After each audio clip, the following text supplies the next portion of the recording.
Hello. In episode 194 of the A is for Architecture podcast, architect and writer Andreas Lechner, Associate Professor of Design and Building Theory at TU Graz in Austria and founder of Studio Andreas Lechner, speak about his 2021 book, Thinking Design, Blueprint for an Architecture of Typology, published with Park Books. We connected off the back of my previous conversation with Hans van der Heijden to carry on the conversation, in a manner, about typology. Thinking Design combines theoretical reflections on architectural teaching with an illustrated visual atlas of 144 projects, all drawn orthographically and with no photographs, which serve as an invitation to explore architectural design through the lens of typology, somewhat maligned in an age of humanized fun, grandiosity, pomp, and intellectual frilliness, arguing, as I read it, for something a bit more, well, normal, the primacy of form as the core of the discipline.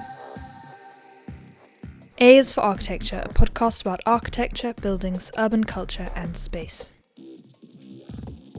Hello, and welcome to another episode of the A is for Architecture podcast. Today, I'm delighted to be talking to Andreas Lechner. Andreas, thank you for joining me. We're going to be talking about your really amazing, actually, book, Thinking Design, Blueprint for an Architecture of Typology, which you published with Park Books in 2021. I guess that must feel like quite a long time ago to you, but hopefully still pertinent to your teaching, and certainly it's still very relevant to practice and certainly education as well. But before we get to that, Andreas, thank you again. Would you be so kind as to introduce yourself? Yeah, thanks so much for having me, Ambrose. It's a pleasure and an honor to be on your podcast. My name is Andreas Lechner. I'm an associate professor at the Faculty of Architecture here in Graz University of Technology. I also practice as an architect with my office here in Graz.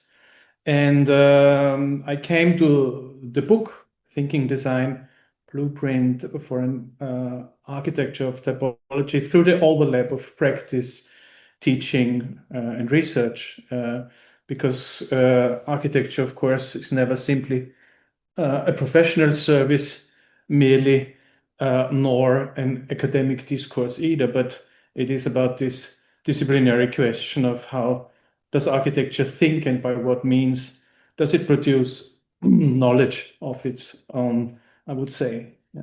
Okay, that's complex stuff. You trained in architecture in Graz, I assume. I studied architecture and finished with a master's degree here at TU Graz. Yes, that's right. Although it's quite some time ago already. It was in 2000, yes. And after that, I went abroad. I lived for a couple of years in Berlin. During my studies, I also spent a reasonable amount of time in Los Angeles. And then after Berlin, I went to Vienna. And then I got the chance of working in Tokyo, in Japan. And then I got back to Vienna and by chance got the university assistant job here in Graz. So it was not actually intended to go back to Graz, but the job at the university, well, that was the occasion. Yeah, there's no place like home. There is no place like home. That's true, and it in the end there were several points that made perfectly sense. Which you do not envision in advance or have this huge master plan. Well, that's a wonderful sort of expansive global journey. How did you find that experience compared with your architectural education, which I'm assuming, you know, around the turn of the millennium was to some degree kind of inflected by those two very dominant, it seemed to me at the time anyway, very dominant ways of thinking architecture, which on the one hand you have the kind of glamorous starchitect, shape making, and on the other hand you had folk like Peter Zumthor and this kind of, I guess, post-critical regionalist embedded quality. I mean, did you find that uprooting that you were doing was also kind of informing how you started to think about things? Yeah, very much indeed, because I was in a way, even though I perhaps was not able to articulate it at that point of time, but I was both not very satisfied with the signature architecture model that, of course, I was in the 1990s. I was growing up with that was clearly. I was studying with Tom Main from Morphosis. I was studying here at the Institute of Günther Domenik. And it was Domenik was even a proto-deconstructivist architect at that point of time. And unfortunately, he couldn't speak English very well. So, but he should have made it into the deconstructivist architecture exhibition at the MoMA back then. But it was clearly the signature architecture building model that I was trained in. And at the same time, this was also when the Zumthor and all this phenomenologically aligned and very much material and detail and all that. This was coming up. It was not yet fully at the height of its success, but it was clear that this was countering, even though it remained in the same logic, of course. But both of these, as we will be touching upon when we continue, both of these are in a way not really both of them are reducing architecture to a way of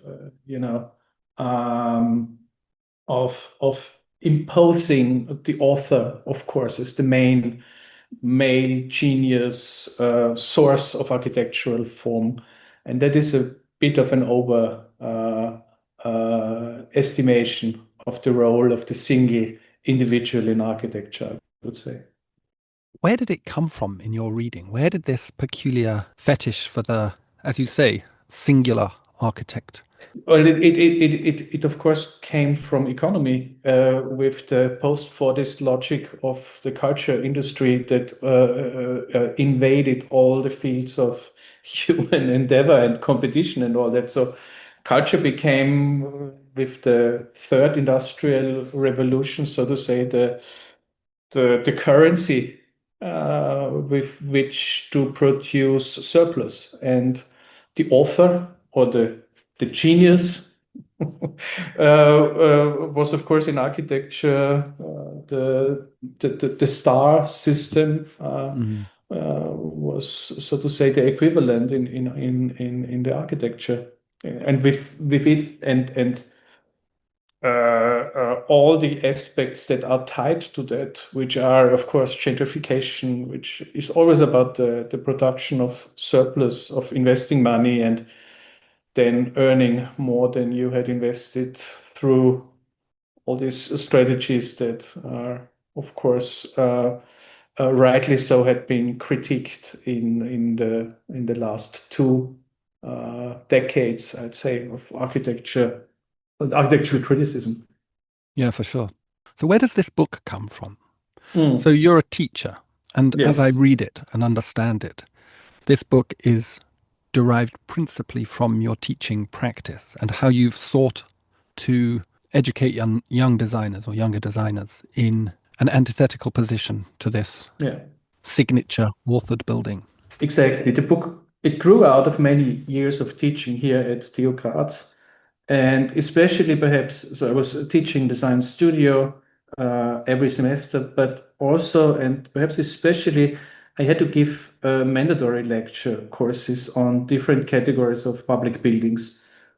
And these lectures, I was using them to inspire the students' design work through comparison, drawing, and redrawing, because these 12 categories in the book, which start with theater, museum, library, state buildings, then it's office. All these categories, I was referring to them through individual lectures where I was using around 20 or something projects of architectural history to illustrate what certain functions or categories in buildings could be architecturally tackled, or what the architectural expression could be, while at the same time, of course, housing these various demands of human habitation. And through doing that, there very naturally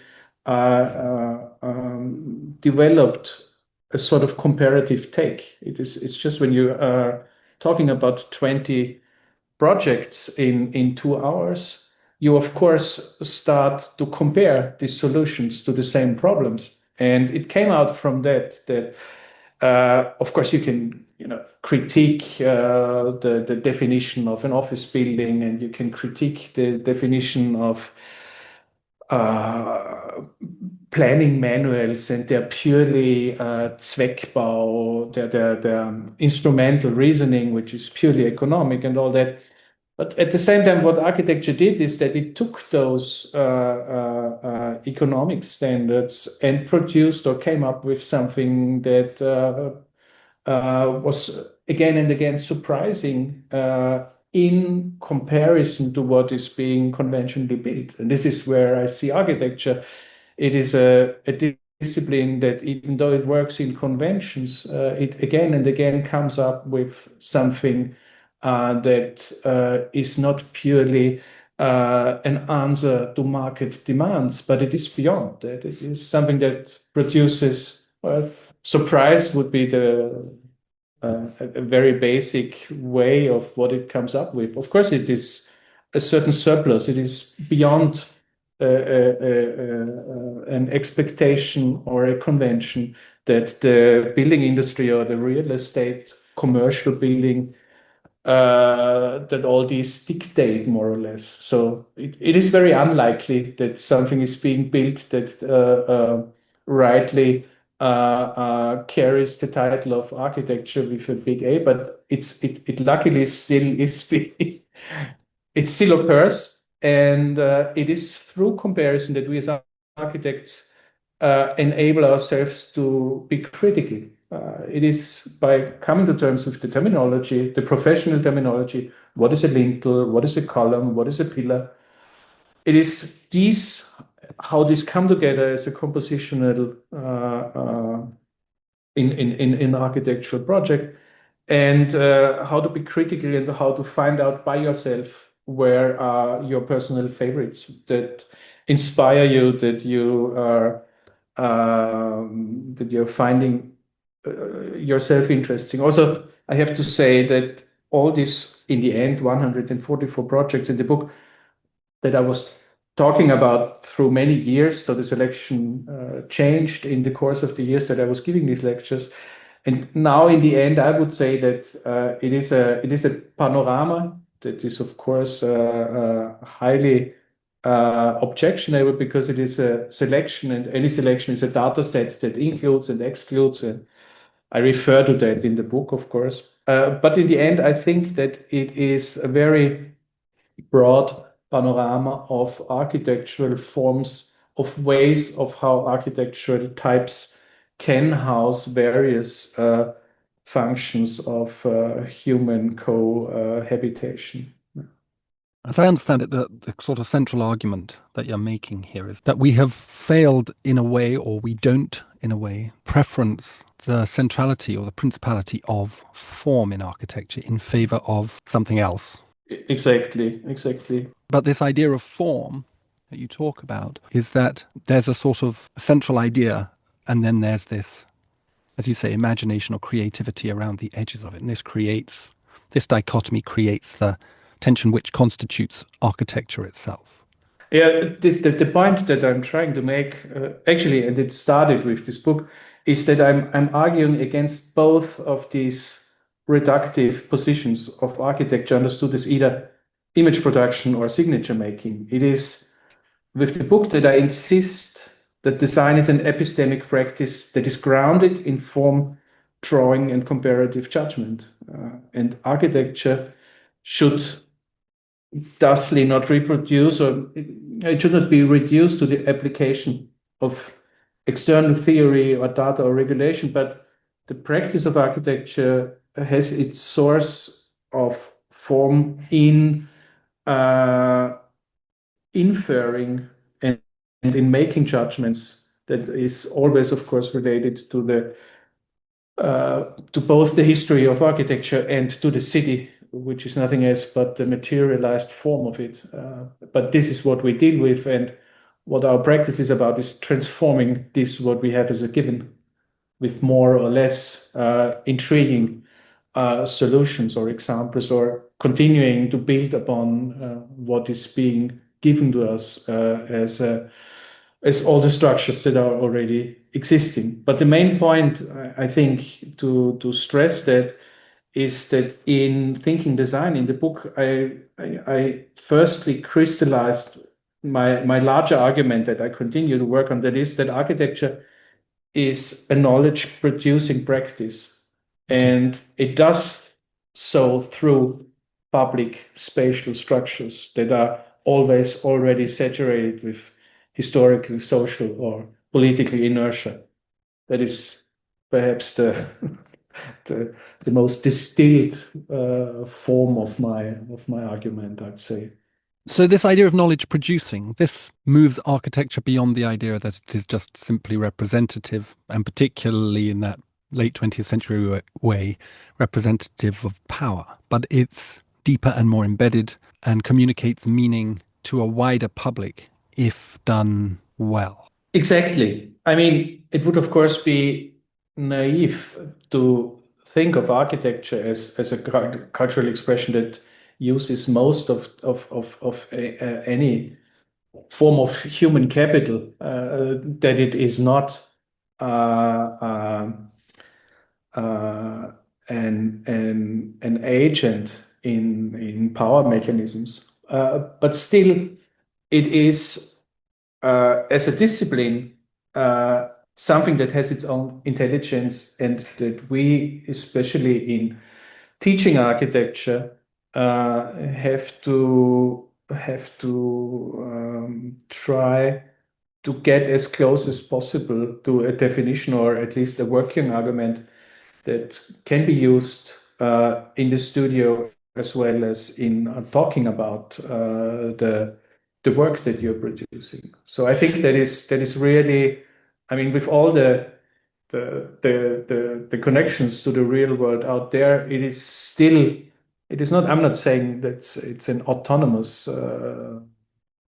thing, but it is a certain way or a mode of knowledge that we subscribe to as architects, that is immensely important to cultivate and to continue.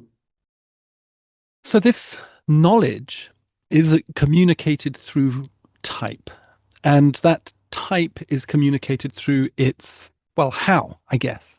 Is the argument here that there is a sort of inherent quality to certain types of building which both consolidate collective knowledge but also communicate advances to or critical relationships to knowledge? So Yeah.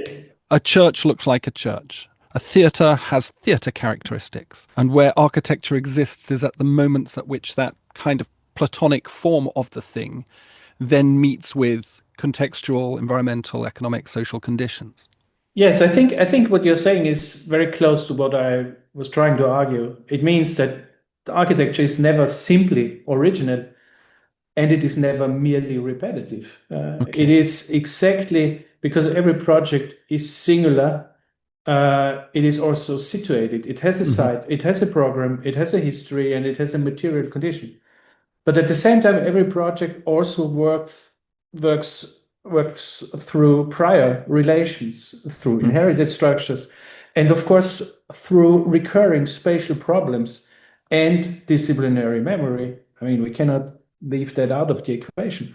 And so what design does is it takes place in this productive tension between exactly invention and repetition. And that tension is not the weakness of architecture, but it is its very, very medium. And we access this medium and we communicate in this medium still through the means of drawing. That is why also in the book there are no photographs, absolutely no photographs. It's just the most significant floor plan section and either an elevation or an axonometric of the projects that very, very quickly gives you an idea about the spatial organization and the relationships between the internal organization and the formal, the outline or contour of the project in the outer space. So, and this is done precisely through this extremely reductive way of communicating spatial relationships through drawings. And it leaves, of course, out the question of atmosphere, the question of all these interior qualities that depend on surface and light and all. So all of this is, of course, central to the profession of architecture. But I would say that with my book, I am, of course, focusing on building types that are public in nature. And it's not about interior architecture. It is not about atmosphere. It is not about Zumthor and all that, everything that derives from material qualities and from tectonic rigor and all that. But it is about the more general ways of producing an collective dimension through public buildings that we can refer to as precedents or as inspiration for our design. So also I have to say that this book, it was my postdoctoral habilitation, it's called in German, Habilitation, thesis that was the task of the what I was having to do. It excludes residential and housing projects completely. It's just about public architectures. And this was for my tenure track towards the associate professorship. This was the topic that I in a way chose myself. So there had to be certain restrictions, and these, as I said before, office buildings, religious buildings, hospitals, surveillance, education, all these categories of buildings. These are these were the topic of my habilitation.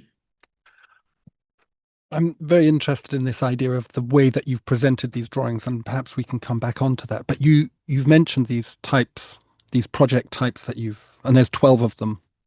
And I love the fact that you include surveillance, which I think is very, very saucy.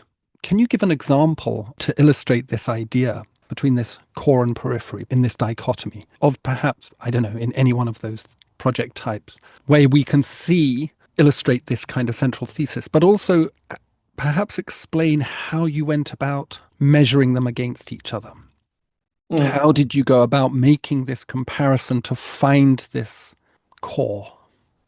Well, I have to say that there are obviously some categories that make more sense in a typology category. Let's take theater, for example. And you then take 12 example and you start in Greek antiquity with the theater of Epidaurus, and I end with the Wiley Theater in Dallas downtown by OMA. You have this 2,500 years of spatial relationship where a large audience, a number of people spectates something that happens at the focal center of attention, which is a spatial relationship. And on the other hand, I have this, let's say, a bit more complicated categories. And you mentioned surveillance as one. I have recreation as another one. And the third one would be state, which are ambivalent. They are not referring to any building type at all. And what I do with these three categories is that I very ostentatively point at the fact that, of course, it is political regimes that are much, much stronger than the most, menacing or the most powerful architecture could ever be. There is there's a social, political aspect to architecture that is stronger than the coordinating or the enforcing power of architecture itself. And it is, of course, a Rem Koolhaas quote that he used when he was saying that it's something like, in comparison to political regimes, architecture can only wish that it had the power that it once had. And that very much makes sense. And also, what I was trying to not get too much into is a collection of architects' data. I wanted this cultural, sociological, problematic aspect of biopolitical power that architecture uh, still, to a certain degree, of course, enforces upon us. I wanted that to be critically reflected through these more ambivalent categories that I also used to then collect a lot of very, very different building types into it. So I hope that because let's say this example would be in the first four categories that I'm using. I'm using theater, museum, and library. And you could say that, well, these three tasks for architecture, they were very much 19th century task of a bourgeois culture that was building in the forming nation states of Europe. And then I use state to counter that and to bring that into the contemporary world. I subsumized archives, commemorative sites in the German-speaking world of how to deal with the concentration camps. All of that is state architecture, and it's not institution only by a police headquarter or a fire station, but I use this fourth category to, in a way, get a critical approach on this very obvious 19th century types of theater, museum, and library, and to counter them with more critical and more diverse projects. So this approach is not just a way of kind of documenting, but is a productive way of critiquing the efficacy of projects in relation to this notion. So we see some projects that do this particularly well, and I guess one can argue about what a good theatre might be, but it definitely has to have a stage, and everybody has to be able to see things. So there's some fairly basic things, whereas maybe church is a bit different, and certainly office would be very different. How do you use these techniques in your studio teaching, or do you use these techniques in your studio teaching?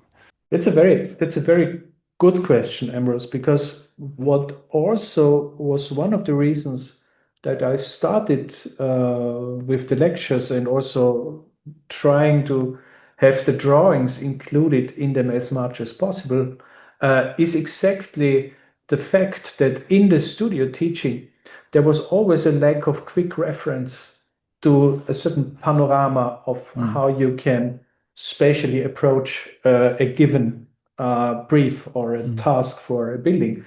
Because and it then, I mean, nowadays it has changed again because, of course, the immediacy of being able to access Instagram, it also it has accelerated everything once again.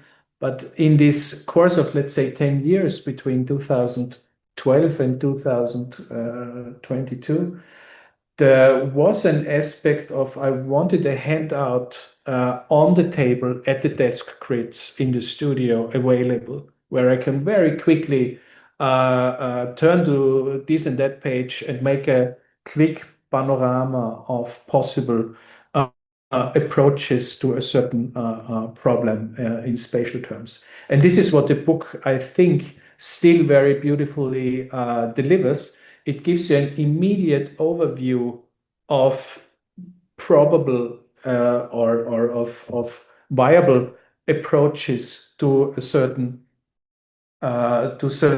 topics, And of course, in a way, they always repeat this uh, these typical aspects that people like Carlo Matti Aris refer to as a variation of identity, and that means it's the hypostyle hall appears in Kohlhaas as well as it appears in Greek antiquity. The longitudinal or the basilica type reappears again and again. The peripteros, which is columns on all four sides, reappears constantly throughout history. And the atrium, of course, is the most it's a global and ahistorical type, you could say, and the same is true of reticulated structures. So all of these types in architecture, especially if we talk about public buildings, so buildings that are not residential, that are not private, that are not, but that give you an idea or a feeling of a collectivity that is being housed and addressed and given an expression. There are these types. They appear throughout history, and that is something that the book does not, give you the direct diagram because every student can do that very quickly. I'm doing that in seminars. I say, take the book and use the types that Carlo Matti Aris in variation of identity refers to, and draw all of them through the examples, through the 144 examples in the book. And it works very, very convincingly. Yes. Well, certainly it must work more convincingly than, as you said, the Instagramification of architecture. Architecture reduced to a few sweet atmospheres that always very seductive, Yeah. but mean that students, certainly, and probably architects, if we're honest, fully trained architects, sort of end up scouring the globe for stuff that looks cool. Yeah. It's Gevorg Hartunian, of happy memory, Gevorg Hartunian's idea about the kind of philosophy of cool as being one of the dominant ontologies of our age. And I think that that's what they kind of feed into. Whereas this book, as you say, doesn't have photographs. It has plans, which are extremely rigorous, beautifully drawn, diagrammatized. But sort of it demands that we think more carefully and less emotionally, perhaps. There's a kind of strange abstraction going on here as well, which is that you're sort of demanding that we, the reader, but we, the practice, we, the profession, adopt a more, in a way, scientific positionality in relation to the culture that we work within. Is that a fair way of reading it? That's an absolutely fair observation, and it's interesting because I know let's say the language of the graphical language, it might give you an impression of a certain technical abstraction, a certain coldness, but it is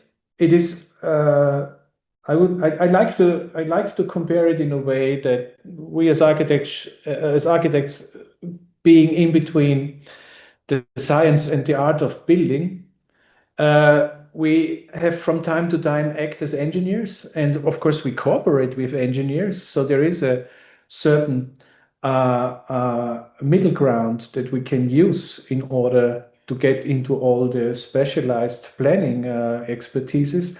And at the same time, we have to be able to talk to artists, because it is not about talk about artists also in a way of talking with ourselves and our subjective, emotional, all this repertoire that you have to rely on, because otherwise you could have already decided to fully go to the engineering side. So it is both of these aspects that are necessary, and they find a common ground in a drawing. Perhaps, of course, the drawing is only a very, very structural, a very, very abstract, and in no way phenomenologically, close to the physical sensation of being on the crust of Earth. But it organizes a lot of aspects.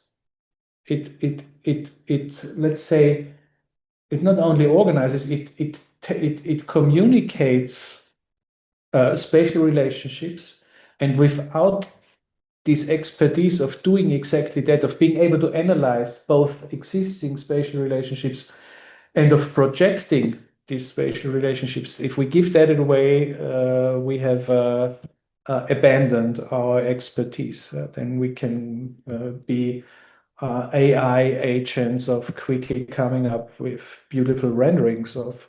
But this is what I insist on. It is our expertise in both critically analyzing and projecting spatial relationships for human togetherness, I might say, very with a certain pathos. But that is our task, and it has both these sides. It has this more engineering, and it has, of course, this more emotional and subjective side, and they both belong, of course, to our instruments that we use. Yeah, I concur. I really do. It's difficult, though, isn't it? In a very postmodern epoch and a very subjectivist epoch, in which this kind of form of riotous subjective architecture has taken hold of the student imagination and to some degree even the popular imagination, with things like the Serpentine Pavilion summer extension being a case in point, but the kind of squiggly, stupid shaped buildings that we see popping up all over the place now, often very expensive. It's a very difficult thing to demand now that we set that aside and say, actually, there's a core to our profession, and it comes around typology. It's a very difficult sell, and in some ways, I suppose it seems to be a slightly anti-modern or anti-postmodern hypothesis or thesis, which I think is kind of challenging. It certainly becomes tied into any critique of the contemporary.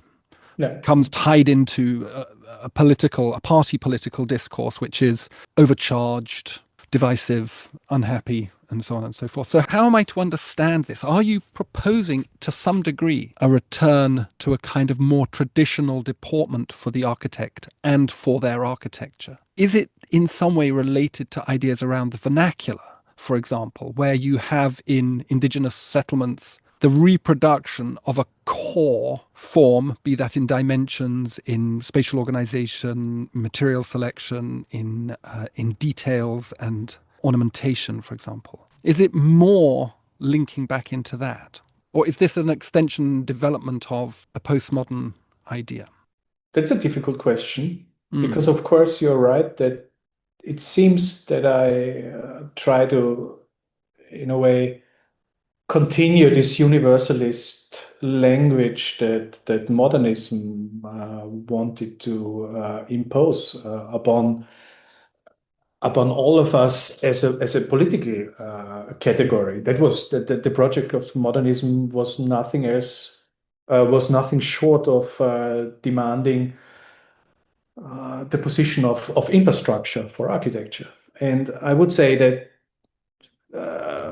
that is not that is a that's a bit of a gargantuan a question to ask for architecture, because as we know that architecture is this is also interesting statistics that of all the buildings that have been built in the last decades, are professionally trained architects. You know that they are only a fraction of the people responsible for the built world. So we are, in a way, academic elite that, compared to the built physical world, is just a tiny fraction in comparison to lawyers, to engineers and technicians. But at the same time, I think what we have to insist especially as academic architects and as training students in the profession that we are deeply and emotionally invested, is that it is not about a universal language, and it is not about a universal truth, because all of that immediately sounds like dogmatics and ideology. And this is something that all these claims for universal reason, all of this is extremely suspicious, and I would be extremely suspicious, and I wouldn't want the book to be understood in that way, that here is somebody who is insanely trying to come up with a new universal language that understands every. No, that is not, I would say, the point. But the point is that the built world that we live in, and also the world of architecture, the ideas of architecture, they do intersect in certain patterns. And patterns sounds a bit flat, but there are ways of organizing our togetherness on Earth, and there are beautiful examples, and you have to go out there and find them for yourselves. Why do they touch you? And if they don't touch you, perhaps you're in the wrong field. But there needs to be, if you're not personally invested in architecture, then it's not a very good profession to choose, because you can hardly make any money with it. But it is something where we still are absolutely forced to subscribe to an optimistic to an optimistic view of the world, and to make something meaningful for all of us by insisting on a sense of communal say meaning making. meaning. Absolutely. Yeah. Although of course meaning is problematic, because it's semantically shouldn't be reduced to meaning in the sense of what does a layman understand from architecture, because architecture, as we all know, is, if you just think of approaching a settlement in a landscape, it is phenomenologically completely different from walking around the neighborhood where a public building is at the center of the square. And this again is something completely different from being in an interior space at sundown and trying to fall asleep. So all of these aspects are, of course, part of our responsibility as architects. But at the same time, it would be fairly unwise to try to have them immediately intersect in a common denominator, because, as said, I mean, these are three completely different scales that we as architects learn to work in. And so what I'm trying to say, I guess, is that these reducing something to some sort of recipe, or I don't believe in that. And also the book is trying to make a sort of balance between the complicatedness of things and responsibilities, and at the same time giving it a pedagogical quality through this emphasis on comparison, and of finding out by yourself what. So this would be. I hope this answers. Yeah. The book is obviously framed around these case studies and these three principal chapters of tectonics, type, and topos. Yeah. What are these three things, and why? Why is this a productive way? Why is this a generative way of rethinking about architecture? Yeah. And obviously, I don't want you to have to reframe your entire book. No, absolutely. I think, I mean, I think this follows more or less directly from what I was trying with this various scales of responsibility before. Because for me, tectonics is not only about an expressive detail or the fetishization of construction. It is basically architecture's heavy medium. I mean, it's the material organization of structure, of load, access, thresholds, bodies, and hierarchy. That is the material world that architecture operates in. And type, I would say it is the epistemological core, what I was trying to talk around today. It's not classification in a taxonomic sense, but it is a relational structure that allows comparison, inference, and judgment. And with topos, the third one, I would say, it is not context understood as a scenery or a backdrop, but it is the historically produced territorial and also infrastructural condition within which we as architects operate inevitably. And together, taking together these three tectonics, type and topos, I'm of course referring to Kenneth Frampton here, taking them together makes up a complicated a reasonably complicated panorama that is the source of architectural form. And the source of architectural form also, as you lead in the course of your design process, conversation with the material, with the repetition of a certain human use or function that is going to be housed, and of course with the dialogue with a site, with a specific geography, a specific convention.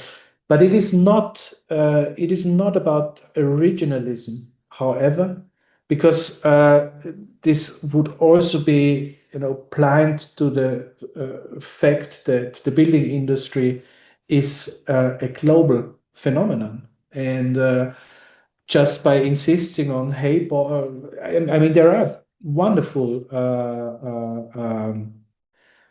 design build approaches that try to reorient the practice of building, and I'm hugely sympathetic with all of that. At the same time, is my focus in architectural design with this individual building is much more on the relationship towards the urban or the territorial or geographical, and not so much on the material, I would say. So this is there is of course this comes together inevitably in architecture and in practice, even more so.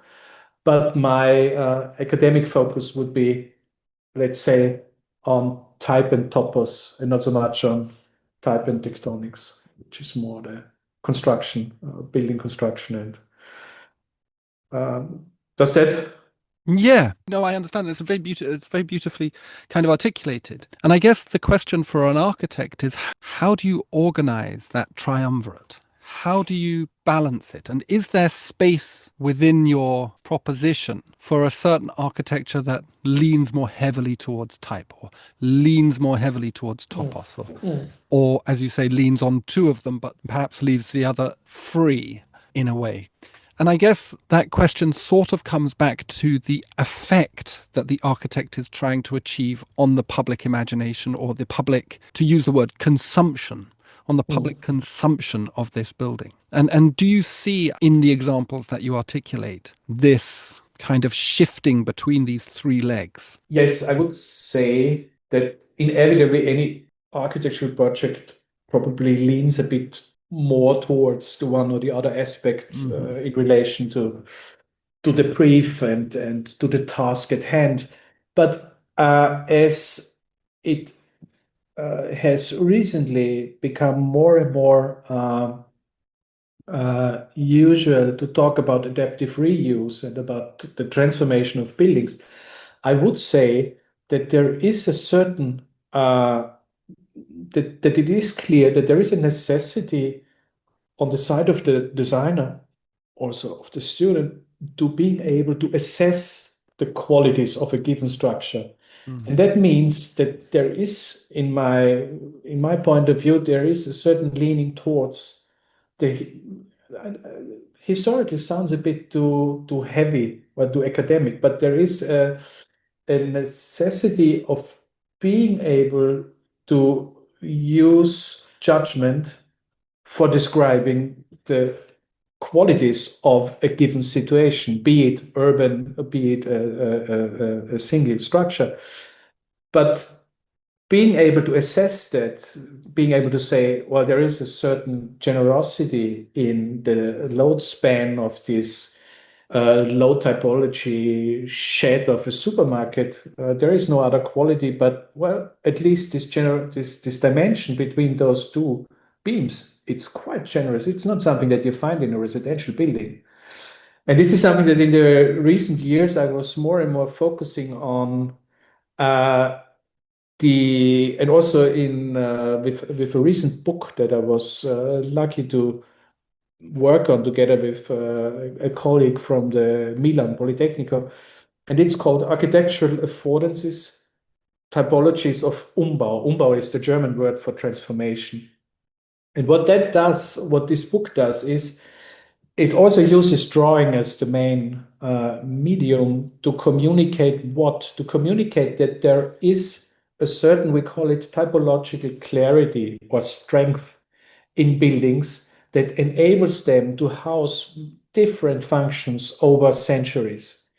And it is only in the 20th century, and with reinforced concrete skeleton structures, that the layers of a building, the primary structure, the single cell forming material, and the outer experience, that they become separated. And up until then, with only stone and bricks and masonry work and wood and timber construction, the formal expression, the additive way of building, the building plan, all of that remained clearly aligned.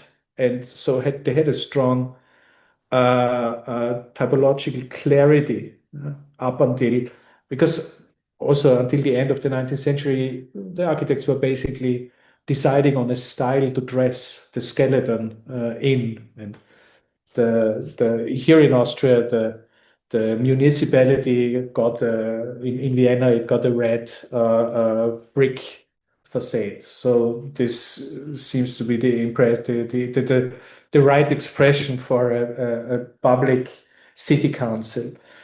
But what I'm trying to get at is that with this book, what we found out is that the most, and this book gets together 30 projects. And these 30 projects, 10 projects are the time scale of centuries. And this is basically the Italian palazzo that was one, the residence of a noble prince. Then it became a housing project. It became a supermarket even, and then it became the architecture school. I'm talking about Naples, the Palazzo Gravina.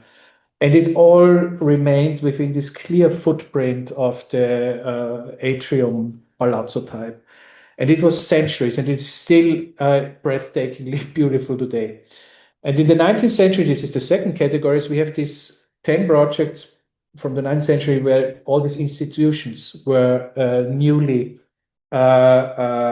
founded, like hospitals, train stations, military buildings. And this is where the classic adaptive reuse today, as transformation of power plants into mostly luxurious housing for the day and culture venues and all. So this is the 19th century transformation of the city. And then it becomes problematic. The final 10 projects we have in there, and they are always drawn with one floor plan, one section, and one elevation. And we have featured projects of the 20th century, which is more or less the city of the disposable city, we could say. It's all of that has been built in between the untouched natural landscape and the historical thick core of the valuable city. And right there in the middle is the periphery. It's the nowhere's land, which is mostly structured through infrastructure infrastructure, through train lines, through cars, through parking facilities, and all of that. And this is where I would say our responsibility, or where I'm trying to draw attention to with students and in PhD workshops. It is the question if our expertise shouldn't be asking whether these monofunctional and purely for economic profit built structures, if they couldn't house through transformation something of a more collective communal value. Of course, it doesn't make sense everywhere, but it is a material source that is there, that is connected to infrastructure, that our taxes are still paying for. And it would be not reasonable to just tear them down and renaturalize them, because again, this would be our task as taxpayer to come up with that. Yeah. So the question is, or what I'm trying to, a bit polemically trying to get at, is that I think that this arc of insisting on the knowledge, on a specific mode of knowledge in architecture, is related to as much the physical world out there and our observation of it as it is related to projecting on changing and transforming this world. And both of them, this analytical and the projective, of course, they meet in drawing, in our way of recording our observations. And it is the privileged medium through which we at the same time can project change. And this is why I would say it's extremely important to be acutely aware of it and to cultivate it, to continue it, and to not get too easily distracted by everything that AI can come up with. Because this jumping into the projective and then coming up with something reasonable, this is something that I'm completely convinced of, that it will keep us invested and it will keep us in demand for the coming decades. Brilliant. That's a fabulous point to finish on. Andreas, thank you so very much. Thank you so much for having me. The birds have abandoned our cities and the plague of silence multiplies through their arteries. They fought the war and they lost, and there's nothing subtle or vague in this horrifying vacuum that is New York. That's nice, from Derek Walcott's In the Village. But have we though? Not if Andreas prevails. Thank you to Andreas for coming on the podcast and for suffering my ignorance with such grace. Please see the podcast description for links to the book, to Andreas, his practice, and on the social media thing. And thanks for listening.